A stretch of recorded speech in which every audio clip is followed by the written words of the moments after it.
changing impacts of COVID in our workplace. And before I turn things over to our panelists, I want to just make a couple of really quick comments.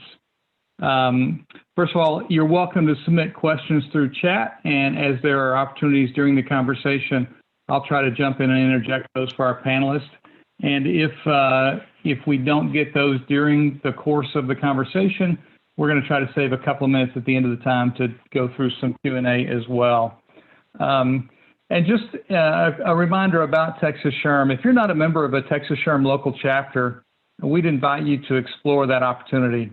Our 32 chapters across the state continue to do an amazing job of bringing all of the resources of SHRM down to an individual level, while providing networking opportunities, insights on HR best practices, and opportunities for all of us to continue to grow in our careers. And then, of course, there's those certification credits as well, which you'll be getting for participating in this webinar today.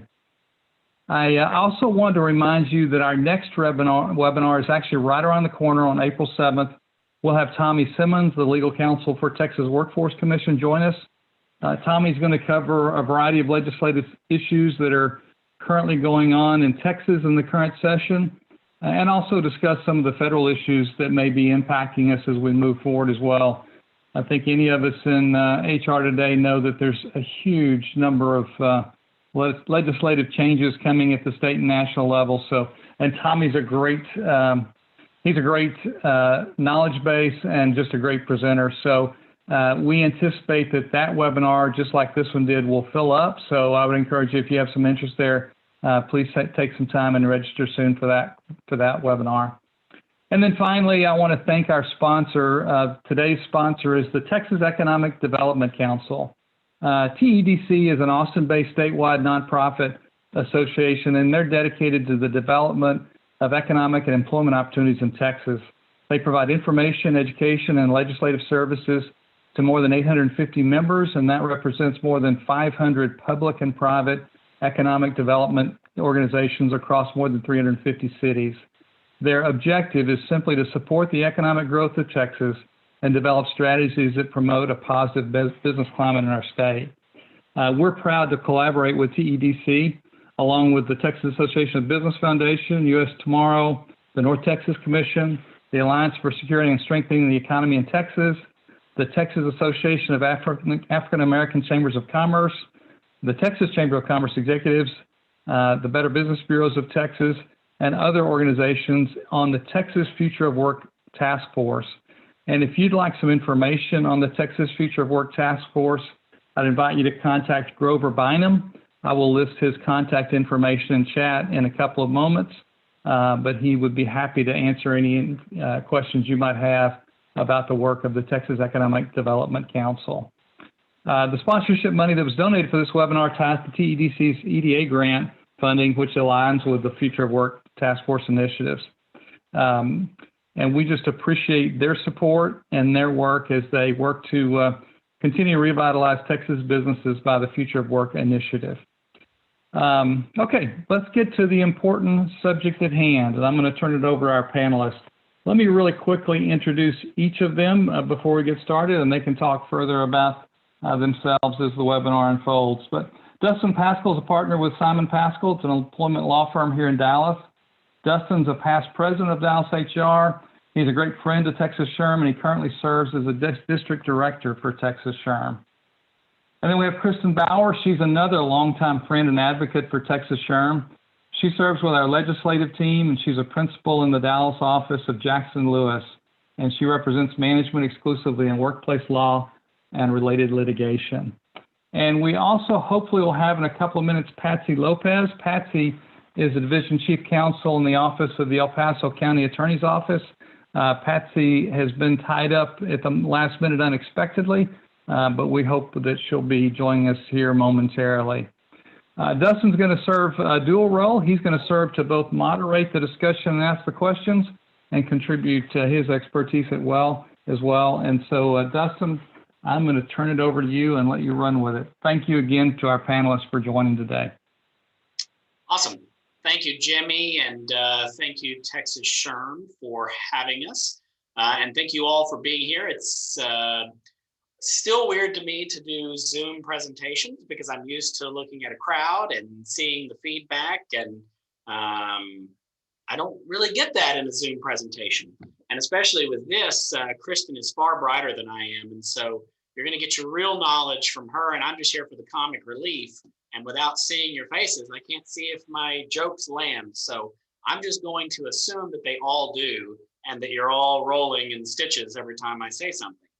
But we'll kind of go through as much as we can today about the things that you want to hear when it comes to vaccines and COVID-19 in the workplace, and we'll start with a little bit of non-vaccine stuff too. But I kind of want to lay the land. We are here today on April 1st. We're just a little over a year, kind of when all this, I guess, officially started when it comes to shutdowns and businesses being shut down unless you were an essential business. And so we all navigated dealing with the government orders of who can come in and who's got to stay home from work. And we've all dealt with kind of figuring out on the fly how to do remote work when we maybe didn't necessarily have remote work before. And we've started to deal with how to return people to the workforce. So as if HR professionals are not already dealing with an incredible amount of information and tasks, you now get to deal with all of this as well. And so we're going to try to lighten that load a little bit with some information that maybe you know some of it and you're just looking for some clarification, or maybe you haven't heard any of it, and all of this will be great brand new stuff. But we do want to kind of help you get to that point.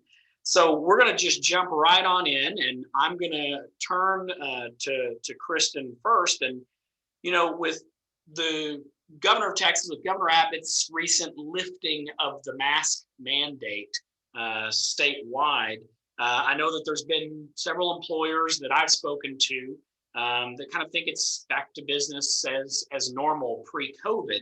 And so I guess my question to you is that the case? And what advice would you have for employers when it comes to mask requirements? Sure. Thank you, Dustin. And to everyone, I apologize in advance. You may get a surprise appearance from my dog today, but so far she's staying away from me. But nice to be here. And my answer to your question is it is not business as usual pre-COVID. It's still highly recommended that you continue with masking and social distancing requirements. And it's important to understand why or how we get there.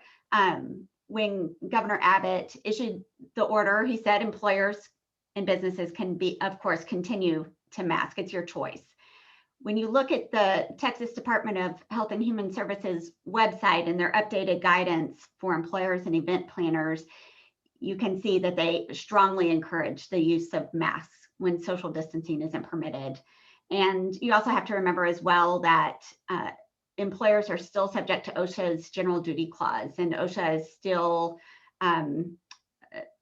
encouraging the use of masks and social distancing as well. And this is just for general employers. I'm not even talking about specialized industries like healthcare and such. But so, and we are in an unknown time. We can sort of predict what types of claims we'll see coming down the pipe with due to COVID because of the pandemic. And we'll talk about that during our discussion today. But it's possible there are claims we're not even thinking of, or legal theories that we're not spotting. But generally speaking, your best defense to those types of claims will be that you followed the state, local, and federal public health guidance that was in effect at the time. And so as things continue to evolve, and we are in an inflection point right now with vaccinations increasing and advances in testing, but your best defense will again be to say that you were in compliance at that moment in time with what was recommended by public health guidance.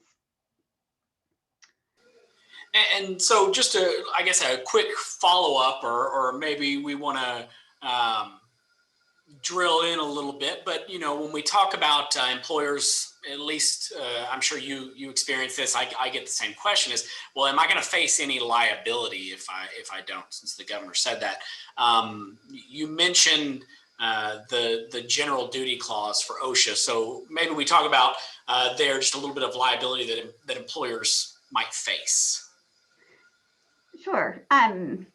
So of course, we're limiting this discussion to Texas, but if you're a multi-state employer, of course, you need to know what is required in that particular jurisdiction. But also, OSHA, employees can't bring a private right of action under OSHA, but you might draw some investigations, and we're already getting notice that the Biden administration is really wanting to ramp up OSHA activity, or they're getting pressure to do so. And so they've already announced that they're going to emphasize on particular high hazard industries.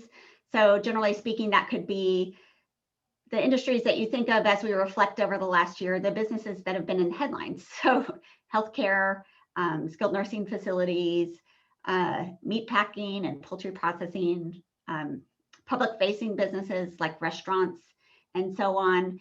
And so, and not to make a political comment, but as we switch from Republican to Democratic administrations, we can sort of predict heightened levels of enforcement activity depending on which administration is in place. And so this is just consistent with that, and also with the moment we're in. I mean, OSHA has been criticized for not doing as many on-sites as some people might like to see it doing. So expect increased scrutiny from OSHA, and I think it's fair to say even a change in approach or interest from the EEOC in accommodation-based claims, religious discrimination claims, and so on and so forth. Yeah, and I think that's exactly right. I also always think of, for those people that may be non-subscribers to workers' comp and aren't going to have that coverage.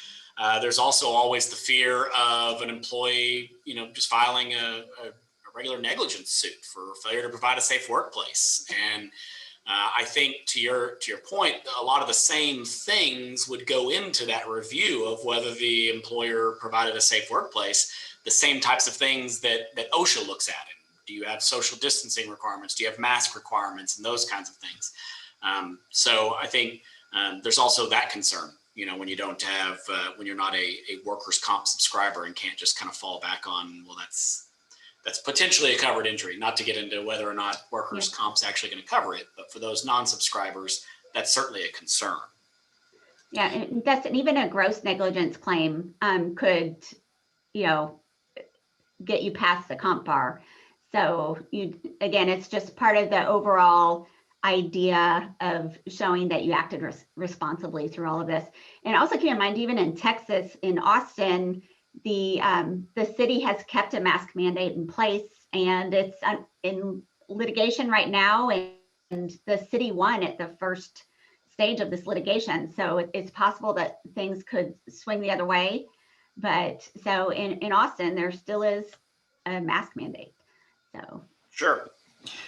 Justin and Kristen, if I could jump in just for a moment, we've got a comment and a question. The question was really around the mask. Do you guys have any suggestions about best practices for HR professionals as they try to train staff to handle retail customers who refuse to wear a mask now that more retail operations are opening up and the mask mandate has been lifted?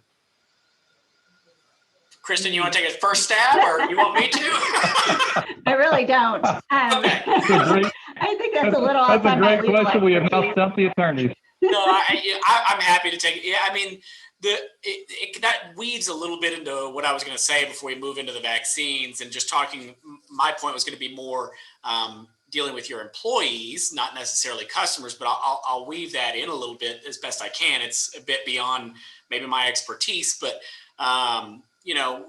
when we talk about, okay, if we've got the mask mandate that we're going to keep in our workplace, what do we do with employees who are refusing to comply with that? Obviously, you're going to have to look at, for any employee that refuses to comply, see if they've got some covered reason, meaning are they alleging that they have a disability under the ADA such that they need a reasonable accommodation to go maskless for some reason? And you'd want to just engage in that interactive discussion with the employee in that regard. But generally, it's going to be considered a workplace policy that you can enforce with your employees. When it comes to, if you're in a retail environment or a hospitality in any form, whether it's a hotel or restaurant or whatever, and you're dealing with customers who may or may not want to wear a mask. Yeah, I don't know that I have any great advice being an employment lawyer, other than I might try to, just when I look at it from a practical standpoint, a lot of times your first interaction with a customer is, unfortunately, at least in a restaurant environment, it's a lot of times, younger workforce personnel. Maybe they're not of the age yet that they can be serving, and so they're working a host or hostess stand, or your teenage employees that might be working in a retail environment. And it's tough to ask them to do that. I think your better bet is to have significant good signage, that says front and center, you need to wear a mask if you're coming in, and train your management personnel to be able to kind of jump in and have that discussion, because they're going to be generally, not always, but generally older individuals who might not be disrespected by customers who are dealing with teenagers. But there's not a great answer, unfortunately. You're going to have people that are just not wanting to do it. In fact, I just saw, I follow a Facebook page. It's Texas Lawyers Facebook page, and someone posted a video of traffic court. I didn't see what city it was in, but a bailiff had to tackle and take down someone that was there for traffic court that didn't want to wear a mask. And so I don't know that I have any foolproof way to get them to comply, other than sometimes you might just have to get into a bit of an argument. And if it's getting heated, I always say just call the police. It's always your best bet. But I don't know that I have any better advice. Kristen, anything you would add to that question? No, I really can't add to it. I would defer more to the HR professionals listening to us today on how to manage that interaction. I know that we've all seen clips of, people in stores or public places refusing to mask, and have seen examples of employees who handled those situations just beautifully. I'm thinking of one that was in a Starbucks, and an employee was just kept their cool and, was able to navigate that process. So and someone in the chat, I think, mentioned signs and awareness. And I could see wanting to give your employees some basic talking points, like, businesses can require masks. Here's a sign. It'd be nice to have a sign for the employee to point to, like, here are our rules. So just maybe having that support and helping the employee feel supported in how to talk through a situation like that could be very helpful. And again, I think that those talking points would be very, very short and succinct, and hopefully you would, I like the suggestion that someone said about signs, that you could reinforce what the expected behavior is at your business so that the employee could navigate that situation. Yeah, and a related question, and I'll make a quick comment just as an HR professional. I think one of the things that we're all struggling with, if I'm a county agency in a traffic court, it's probably okay for me to mandate it and take it down. If I'm a struggling business owner who almost went out of business during COVID and I'm desperately trying to rebuild my revenue so I can survive, it's a much more delicate balance. And so I think that those of us in HR, we have to help the leaders of the organizations kind of find that balance between protecting our employees and of course our customers, and rebuilding our businesses for survival. There's no one size fits all answer on that one, unfortunately. But the question that came in through chat was, any suggestions about how we handle employees that are upset that the company is no longer mandating masks? So the company has said it's okay not to wear them, and that employee is now upset with that. What would you tell that company? I kind of to Kristen's point earlier, I think this is almost more of an employee relations issue than, you know, a legal issue, and HR professionals often are better trained to kind of have some of those difficult conversations. But I will say that I've had a couple of clients that they don't want the mask requirement anymore in their workplace for one reason or another. And we talked through that, you know, the pros and cons and different things they could do. But at the end of the day, that was their decision. And so they've asked me this exact question. You know, I've got an employee who's mad that I removed the mask mandate. How do I respond to them? I mean, the concern is always that if they're mad enough, they go file with OSHA, and OSHA comes in and checks out your place. And so I have just told them, make sure you're minding your P's and Q's otherwise beyond the masks, that you've got, you know, appropriate distancing in place and cleaning procedures in place, and you're taking all these other steps. You know, maybe you've shut down the communal kitchen and having people eat at their own desks so that there's not kind of that interaction. And so I've told them, with that in mind, if you're going to take those steps, then explain that to the employee. You know, masks is one way, and while we've released that piece, we're taking XYZ steps to maintain the safety of the workforce to the extent we need to. And I've tried to, and all those employees that have taken, or employers that have taken the mandate away, have continued to say any employee that wants to wear a mask certainly may do so. And so it's really highlighting all those other steps you're doing to try to calm the employee down a little bit so that they don't go complain to OSHA, because that's what you want to, you know, try to fend off a little bit. That kind of my 2 cents. Kristen, you have anything you want to add? Agree with that. Generally speaking, whenever an employee expresses a concern like that, I would try to get it in writing to make sure you understand it. And so it doesn't shift later and become something else it wasn't at the time. And then just try to address it and evaluate, are they raising a valid concern here? You know, are they having to, in their job, do they work right next to people? Do we need to reevaluate this, or can we, or is this a workplace where everyone's in their office all day and they rarely see each other, and when they do, they're not within 6 feet? So I would look at your workplace and make sure you understand the employee's concern. And if it is safety-based, see if you can try to address it. You know, is there without making it look like you're banning the employee, you know, is there another place they could work where they're not around as many people? Or ask them what they want. Would you be okay with this? And just kind of work through it almost like you would an accommodation situation. So you really can't evaluate what the risks are. If there is something that might draw an OSHA complaint, or something that you know, isn't aligned with current OSHA guidance or other public safety recommendations, I would try to address it as best you can.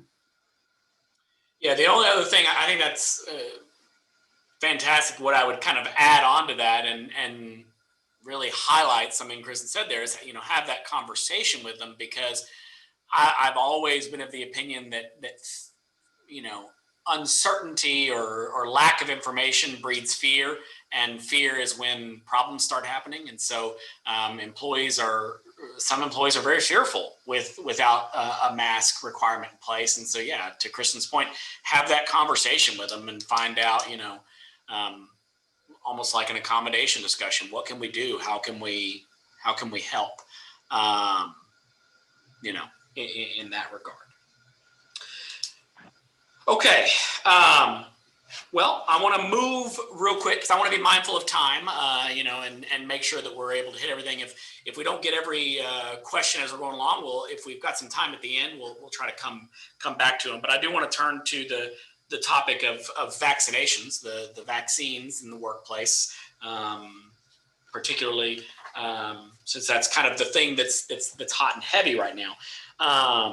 And so I guess I want to start with a very baseline premise that we're going to build on and talk about as we go through. But that's that federal law currently allows employers to require employees to get vaccinated. So that's that. Let's put that out there as a baseline premise. and we'll talk about all the exceptions and alternatives and things like that. But that is out there right now. From a federal law standpoint, employers can require employees to get the vaccine.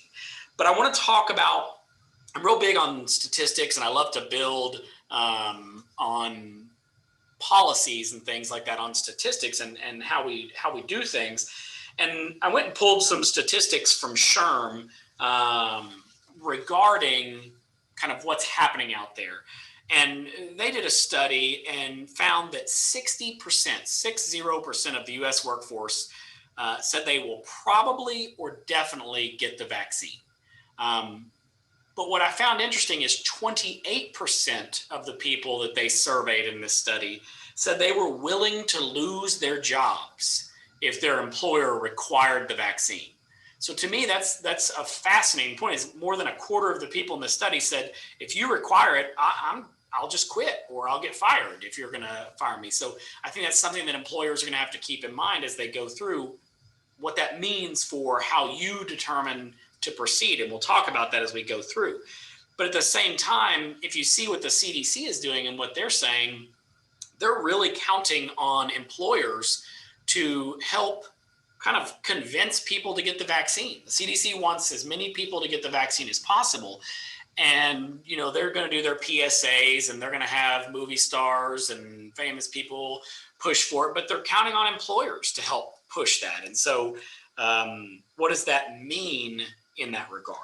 So kind of with that background information, I want to dive into what employers can do, what they shouldn't do, and all that kind of stuff. Kristen, I'm gonna throw a curveball your way a little bit based on what we talked about in advance, but I was gonna have you and Patsy split up the different exceptions. But in light of it just being you and me, I'm gonna throw both of them to you. So if you want to talk a little bit about what the law says with respect to exceptions to whether an employer can require the COVID-19 vaccine. Sure. There's no, well, let's put it this way. There's no law that says employers have to require it. There are about 20 states who are considering laws that would prevent employers from requiring it. Texas is not on that list, to my knowledge. But generally speaking, the EOCs put out some guidance. And if you haven't reviewed this already, it's been a go-to resource during COVID. It's been updated periodically throughout the course of 2020 and now 2021. If you Google EEOC and COVID and guidance, it should pop right up for you. But it has a wealth of information, including how to handle vaccinations. And the EEOC's position, and keep in mind, they're not the only government enforcement agency out there, but they enforce our major employment discrimination laws. They haven't come out right and said you can require employees to get it, but their guidance strongly suggests that you can, subject to certain caveats and exceptions. And that's accommodations for employees who fall into protected categories. So that could be because of disability, pregnancy, or religion. And so, so the EOC's position seems to suggest that you can require it, but you want to make sure that you are creating opportunities for people who have, again, objections based on religion, their own health condition, pregnancy-related conditions, that they have the ability to opt out if needed. And the analysis goes like this. The employer is supposed to evaluate, is it a direct threat to have an unvaccinated person in our workplace?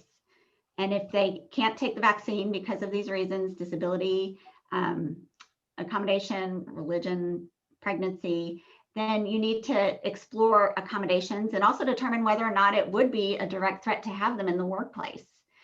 And let's say you go through all of that analysis and you determine that you cannot have them in the workplace and there's no accommodation that would work to address the safety concern, then you could not terminate, but consider excluding them from the workplace. So that could be a leave of absence or something else. And what's not written in there, but ultimately it could be a termination if all of those things are not options. So again, the EEOC is indirectly saying, yeah, you can force it. Just be careful about people who need accommodations.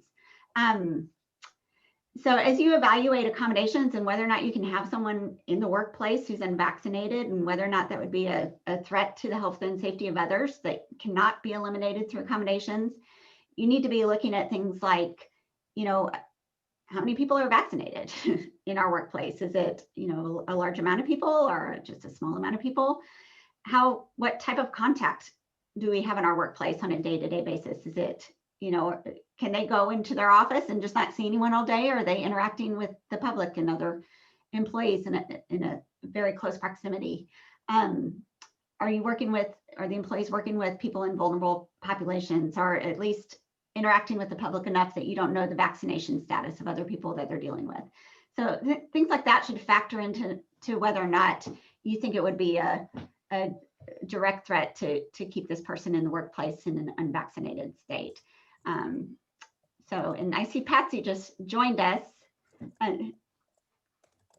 Hello, yes, I'm so sorry. I had it on my calendar at noon and I'm in El Paso, so I apologize for the issue in timing, not calculating I'm on Mountain Time. But yes, I can't tell you how many docketing challenges we have when we have hearings in El Paso, Patsy. Yeah. So, I apologize for being late, but I am here. Thank you all so much for having me here with you all. Patsy, we're so glad you're here, and we did introduce you at the top of the hour, and so thanks for joining us. And I'll turn it back to Dustin for questions. Dustin, we've got quite a few questions coming in, and we'll try to circle up on those at the top of the hour before we wrap up. Okay, yeah, and I'm trying to monitor them as well, but as I continue to age, my multitasking continues to slide a little bit. But I'll keep trying to monitor them. I don't want to cut off Kristen. If you were wanting to continue there on that point, if you want to do that, or if you want to move on to the next exception, and then we'll start looping Patsy back in as well. Yeah, I think I just glanced at the chat, and I think we'll cover a lot of these questions as we continue. I would just say on the issue of handling accommodations, think about what you're going to need to do to prepare your managers to handle those accommodation requests. So make sure they know how to spot an accommodation request. I always find it's best to have a centralized person in HR to handle and work through those requests. So sometimes all the managers need to know is how to spot the issue and then pick up the phone and call human resources. And that's enough. But you may want to develop forms for employees to request accommodations and work through that process.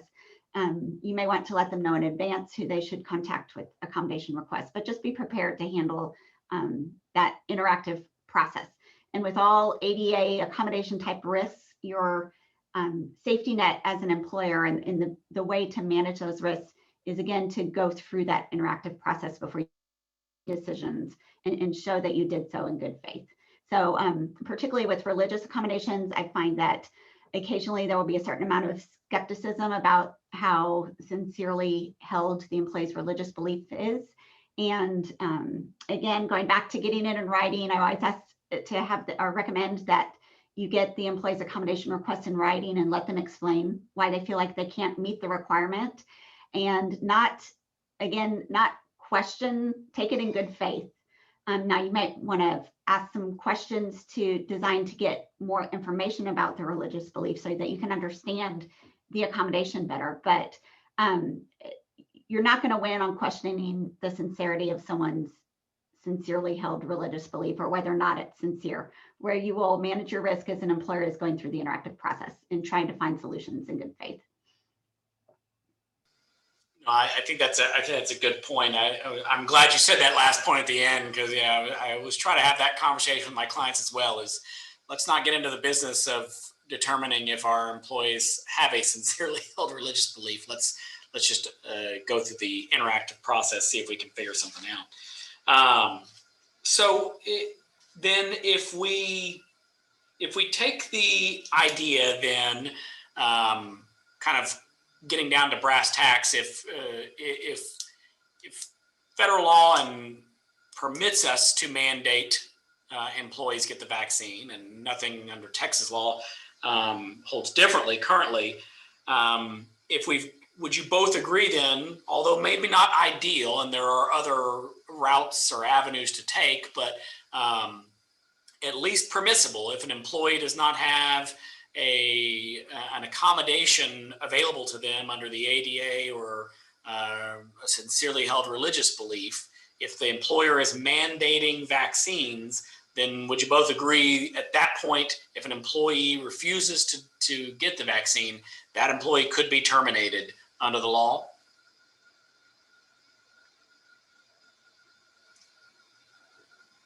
Betsy, you're on mute. Yes. So just in it, yes, I mean, I think that they could. I think we have a lot of things to consider, and I will tell you, particularly from my perspective, with the County of El Paso, we're a public employer, and so we do have some distinctions there, and so anyone who's working with public employees needs to remember we actually have constitutional issues with our public employees as well. They have a property right to their employment.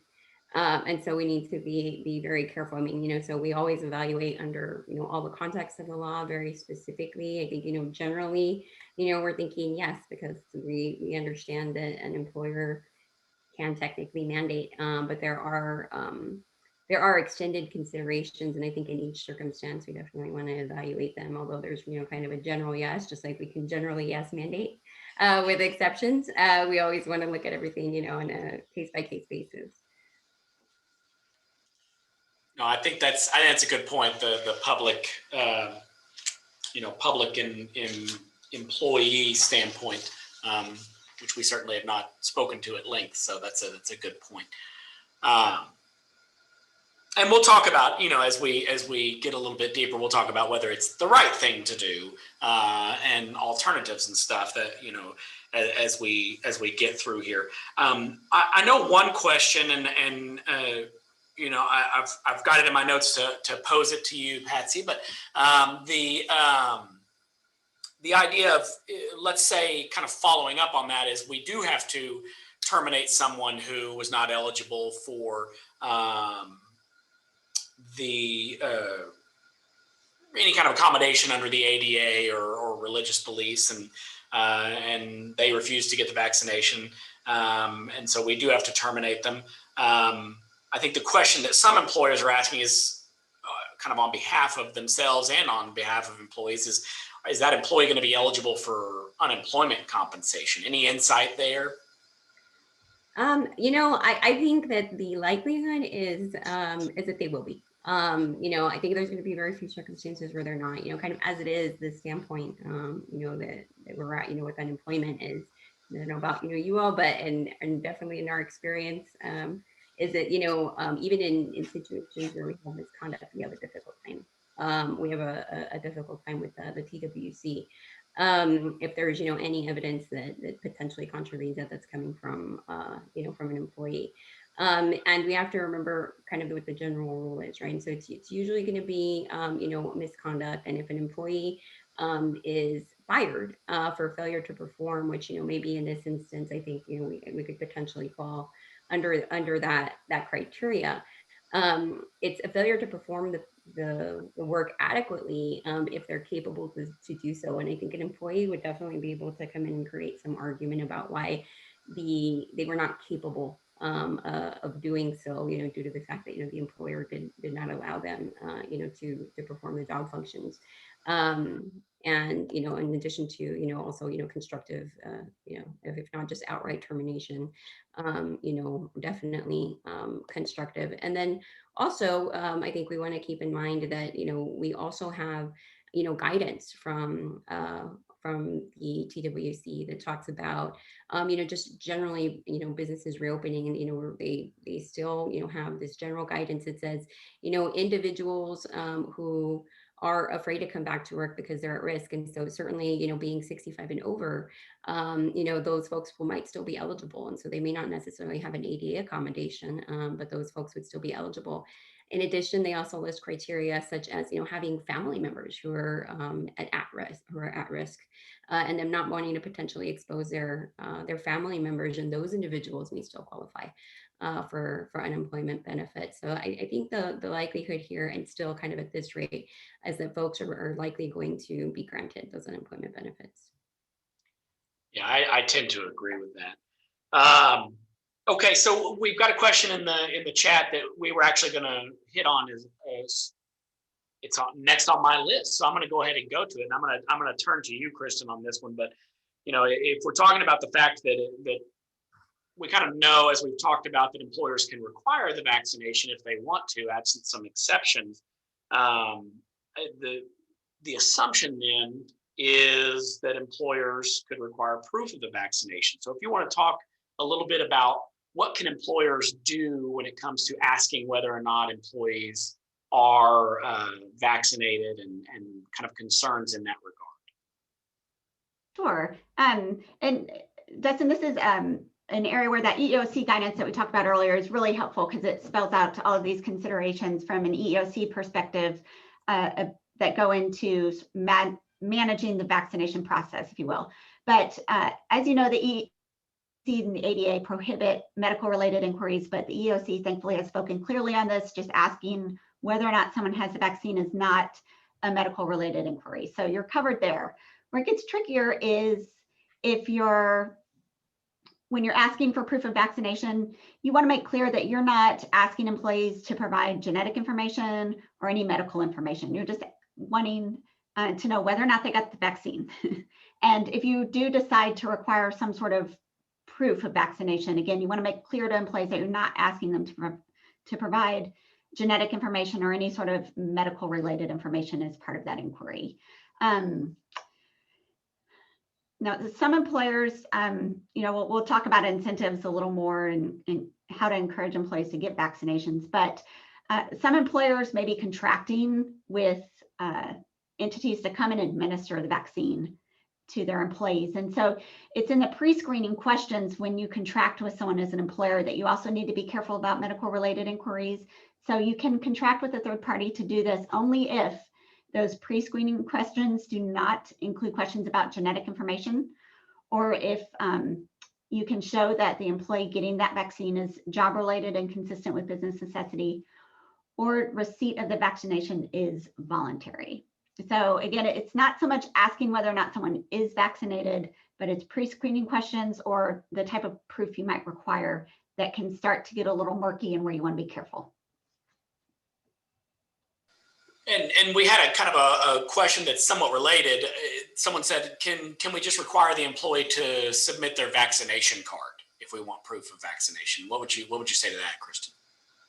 I think that's fine. Now, I haven't examined my vaccination card close enough to see if it includes medical related information, but I just think it says your where you got it and what doses you've had. So I think that's fine, but I haven't specifically looked at that. Justin, Patsy, anything? Yeah, I tend to agree. I got mine earlier this week, and I think it's just got where you got it, your date of birth, your name, and the lot, like whatever. Was it Pfizer or Moderna or J&J and what lot? I'm not a scientist, but I didn't see anything on there that gives me any concern. I mean, the date of birth is something, but if they're an existing employee, you have their date of birth, so you're not. It's not like you're getting something you wouldn't otherwise see. So I don't see any problem with requiring the vaccination card. I agree as well. I think, just the card. I think we just need to be careful, right, and mindful. However, if we're, when we're talking to our clients about that, that all of our supervisors are aware that, that's where the inquiry should end. Because once they ask why, now we are getting into disability related, questions. And now we have ADA standards and interactive process that are kicking in all over again. And reminding employees, I know that's something, we kind of regularly talk about, with my clients, is that we also want to remind employees, you don't have to share any information. You don't have to tell me why. Even as a supervisor, I remind folks, you don't have to tell me why, just let me know that you're going on medical leave, that you're out on sick leave. I don't need any details. And sometimes employees will volunteer anyway, but, just those reminders I think are good, to be careful because people will immediately want to give you some additional information. Patsy, you just reminded me of an important point from the EEOC guidance. The EEOC does not want you asking employees why they did not get the vaccine, because that could elicit that medical related type of information. So I know there's a level of curiosity there to understand why, right? No, possibly if you really wanted to know, maybe you could come up with a very low risk sort of like survey that says, was it because of, location, things that are not medical related, I didn't want to go during work hours, whatever. And then have an other box and make clear that you are not asking them to provide. If you really thought it was important to know, there might be a workaround there where you could do that very conservatively. But I tend to think there's not much value in asking for that information. If people aren't getting it, it's probably for highly personal reasons. And the best thing you can do is try to educate as an employer and encourage and incentivize. I think that's right. Before we kind of move to another area, I want to talk and I'll just kind of expound on it a bit myself rather than ask a question, because I don't think it's something that's really that difficult, because we talk about cost. And so a lot of times it's, if we as an employer mandate something kind of in the HR world or the employment law world, we generally think if we're going to mandate it, it's something that we need to pay for. And so the question becomes kind of the costs for the vaccine and who has to pay for it. I'll tell you, I kind of see this or view this as a non-event, because the government is doing everything to make sure that no individual is unable to get the vaccine based on cost.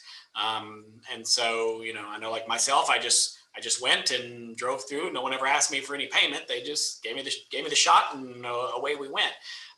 So I don't foresee an issue where an employee ever is going to have to come to an employer and say, I need to get the shot and I've got to pay for it, or you're going to reimburse me. I don't really think that's an issue, but I guess we'll pose to both of you, Patsy and Kristen, either one of you disagree with that or foresee an issue with employers having to come up with some sort of policy addressing that?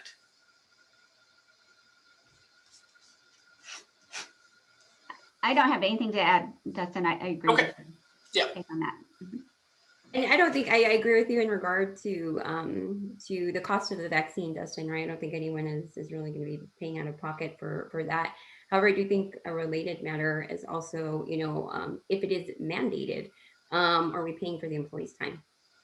If they're, taking that time, if we're mandating them and saying, so, and I think, likely, as a best practice, I think there are cases that kind of go both ways, but probably the safest bet would be if you're going to mandate, you're going to want to cover that employee's time if they're an hourly employee, because ultimately they are taking their time, and while we have law that indicates that certain preparations for work are not going to cause us to pay employees, and that's that kind of also gets to related matters about kind of folks going through and screening, even just to get into the place of employment. But I think we definitely should be thinking about paying for employees' time, which will likely be minimal as well. I think it's a fantastic point about paying for the time. I'm glad you brought that up. And Kristen, I want to turn to you, and if you want to add something to that piece, you certainly can. But I saw a question seemed to be a follow-up related to asking the why about why you didn't get vaccinated, and the question was if we shouldn't ask why the employee refuses to get vaccinated, how do we approach the question of whether or not to provide an accommodation? You want to touch on that a little bit? Sure. You can confirm the process that employees can use to request an exemption from the requirement. So that way you're not asking them whether or not they were vaccinated, but you're letting them know or why they were not vaccinated, but you're inviting them to direct accommodation requests to human resources or a designated contact within the company to go through that process. Okay, perfect. And I'm just so everyone knows, I'm monitoring the questions, and some of them I may not pose immediately because it's kind of in our to-do list as we go through to get here. And I also want to be mindful of time, so that's kind of what we're doing here. I kind of want to save here at the end a little bit the the idea of incentivizing, particularly because someone just asked the question about, how can we mandate if there's not enough available? And that's going to kind of play into the incentivizing. But before we do, I want to talk about just liability real quick, because I know some people are generally, most people are generally concerned about that. Liability for both mandating the vaccine and then also choosing not to mandate the vaccine. So, Patsy, I'll turn to you first. Are there any liability concerns for employers that choose to mandate the vaccine? I think there definitely can be, and really kind of we can't forget is that the vaccines are still currently authorized by the FDA for emergency use authorization. And the emergency use authorization requires that an person be informed that, they can refuse the vaccine. And so I think there are definitely potential liability issues in, an individual claiming that there was an adverse employment action for exercising their right to refuse that vaccine. Certainly. And before we talk about kind of the opposite side, Kristen, anything to add on liability for mandating the vaccine? And you may not. I'm just kind of throwing it at a curveball at you there. I think we've talked about a lot of the reasons. I mean, if someone's not getting it, it's because of either a deeply held personal belief or, maybe a legitimate concern. And so who knows, it could create some risk that we haven't hit on already, but I think we've identified the main ones with accommodation laws, perhaps some other forms of discrimination claims that could result from that. And also this sort of unknown out there about the emergency use authorization that Patsy's identified. So I really don't have much to add. Okay. So I guess one last thing on liability before we move to incentives, and I'll pose it to you, Patsy, but either one of you can jump in. But what about any, do employers have any liability concerns if they choose not to mandate, or are they facing trouble if they say, well, we're going to make it optional? I don't think they are. I mean, I think that really is probably the safest bet, and really the overwhelming recommendation right now, right, is to make it optional, to give employees that option and look for just other potential means for people to work. And one of the issues that also is going to come up is many people have been working, and at some point over the last year, whether it was last summer or some folks are still telecommuting, kind of depending on their jurisdiction and their job duties, but there have been accommodations. And so as long as people can socially distance and they can follow all of the CDC recommendations, and the employer is enforcing that, I think they would be hard pressed to find some type of liability with making it optional. Okay, perfect. So I want to turn to kind of incentivizing, and because I want to make sure that we're able to get that in. And if we have time, I know we're getting close, but if we have time, we'll hit some other things. But I think this question changes over time, because earlier on there was a much smaller group of people eligible for the vaccine, so mandating it was more difficult. But now, at least here in Texas, where anyone over the age of 16 is now eligible to be vaccinated, the question really is just supply and that kind of thing. But let's talk about, to Patsy's point, if the safer bet is just not mandating and incentivizing, I'll turn to you, Kristen. What can employers do when it comes to incentivizing the vaccine? Sure. You could offer things like, I'm just speaking from practical experience about what we've seen clients do. And I kind of think of them in different buckets. You can think of it as encouraging with an incentive, or just a plain encouraging approach, or just an educational approach, education and encouragement. And generally speaking, if you throw incentives in or mandate, that's probably higher risk. So if you're incentivizing with something like monetary incentives, or some people have given away like an iPhone or raffle or something. But if you're going to provide something like a gift card, I would keep it very small, so that it's not considered somehow, so we don't get into things like laws that govern wellness programs and whether or not you can do that. So I'd keep it de minimis. You know, I've seen clients do a raffle for something if the department hits a certain percentage of employees getting the vaccine. Extra PTO, I think, would be very valuable and effective for employees who get the vaccine. Gift cards and cash again. And then in terms of, I thought one creative approach, and the one I like the most, is encouraging, saying, okay, if this department gets, I don't know, 70% participation in our group, so that leaves people the chance to opt out if they don't, you know, want to, then we'll have a pizza party, or we'll do something for this group that everyone is eligible for. So you're not excluding people who couldn't get the vaccine. That, I think, is a creative approach. It creates some peer pressure, subtle peer pressure.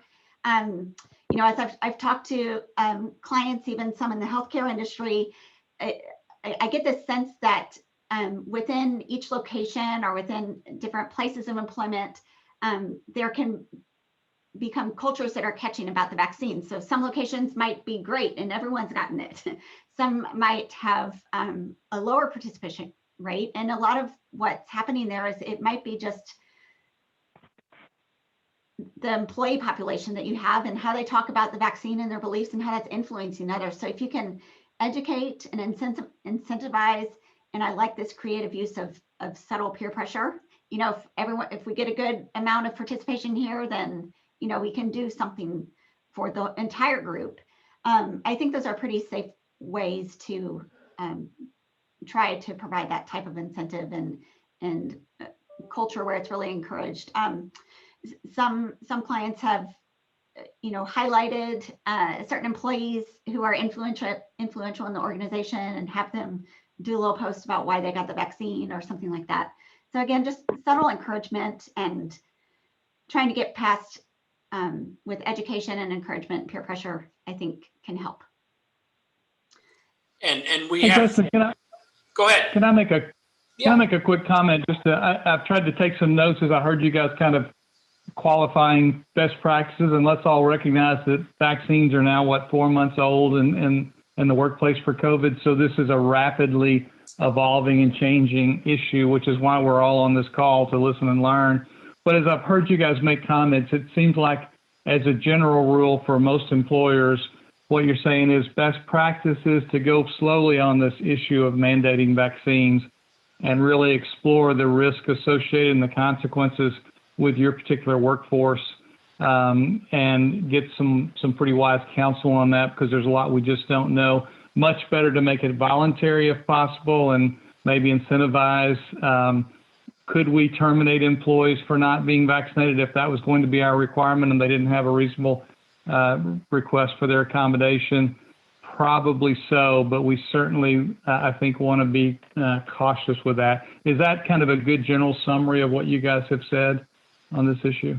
Yeah, I think that's absolutely right. I mean, I think you can tell by, I'll kind of wrap it up here in this last minute before our time is up. But I think you can tell by the fact there's plenty of questions in the chat that we just didn't get to, because the nature of what's occurring is things are changing constantly as new guidance comes out. You know, to Kristen's point on the EEOC guidance, I bookmark that if you're an HR professional, and just they update it regularly. And the same goes with OSHA. And President Biden has directed OSHA to create workplace standards. Those were supposed to be out by March 15th. They haven't. They're still, I think, anticipated. But so that's all changing. But yeah, I think you're absolutely right. That's kind of the summary at the end of the day. Is the best practice is don't mandate it right now.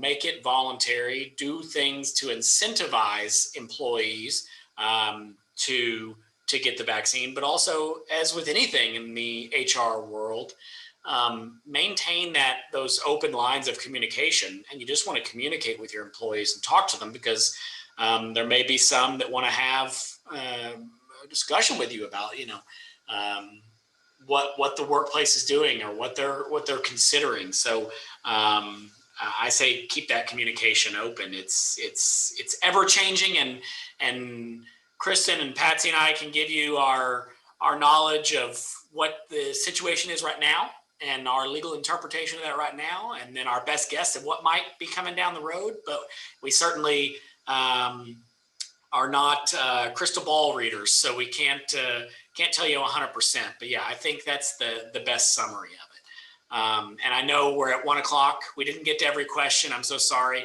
I want to thank Patsy and Kristen for your time. Certainly, if people have other questions, I bet you could reach out to any of us, and we'd be happy to help out and answer. But on behalf of all of us, thank you to Texas SHRM, and thank you for everyone. And thank you to all. This is Dina Culpepper with Texas SHRM. Thank you to each of our panelists today. And I do want to close up by number one, saying thanks, and also thanking our sponsor today for their support. Everyone who is on this call and has remained with us for the entire presentation will be receiving an email follow-up with your information on certification credit. Today's presentation has been awarded an hour of business credit, so that is good information for you to be on the lookout for. And with Kristen and Dustin's permission, we will be sharing their contact information in that email as well, so that you could reach out to them should you have any questions that might need to be answered. Certainly at all times, feel free to reach out to Texas SHRM if we can help you in some way. And we do appreciate you being here with us today.